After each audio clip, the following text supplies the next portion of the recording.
How you doing? My name is Ed Zeltman, and I had a wonderful opportunity to visit Cusco, Peru, and I saw a problem there with the young kids. Young kids is 6, 7 years old, following around all day while these other kids his age were going to school. And it really didn't bother me at first, but there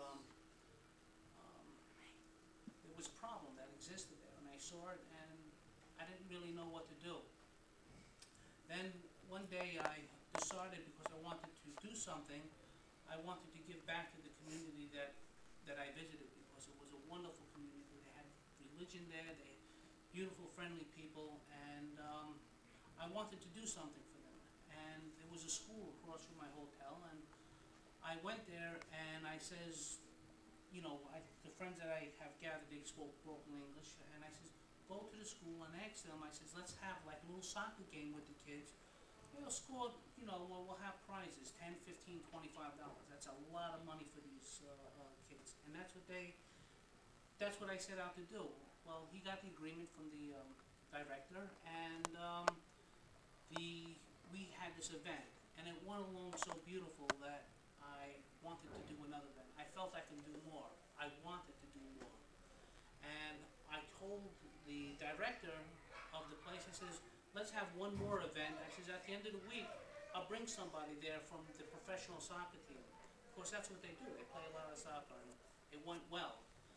And after that event going so well, I was happened just to bump into the whole soccer team, and they agreed to come down.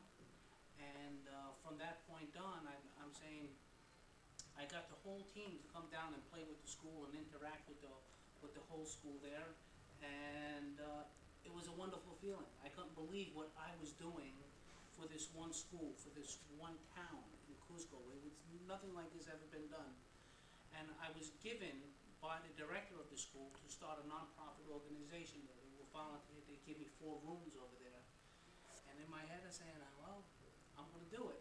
And that's what I'm doing now, is trying to organize a non-profit organization and get people together, donors, take today's technology, bring it into the classrooms along with the children, and make some kind of curriculum where we can get funding for the school and uplift the school, uplift the kids, give them some hope, give them some reason to stay in school. Where excelling in sports is just as you should excel in sports just as much as you excel in your education, and that should be important, and that should be driven home to these young children that need our help.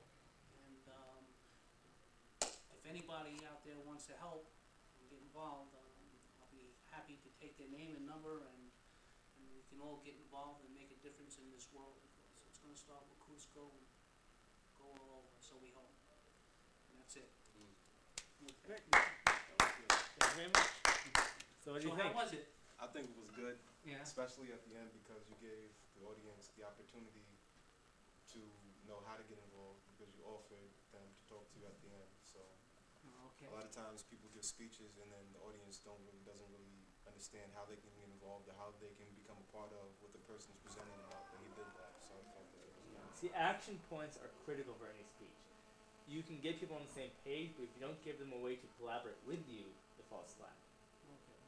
So you often, use the first majority of the speech to tell them the problem and the solution, then get the last part of the speech to tell them, here is the exact area where you can help.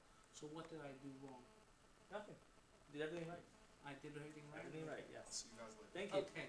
Thanks for coming. Okay, so Is that it? let me give a little summary.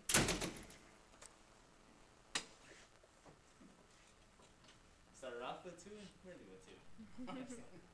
So, I'm actually quite pleased, because what we've seen today is that when people get the opportunity to articulate problems that they're passionate about, that they've thought a lot about, and they then are able to identify possible solutions, they lose their fear. They lose their lack of composure. And they get up, they talk, and they become very articulate.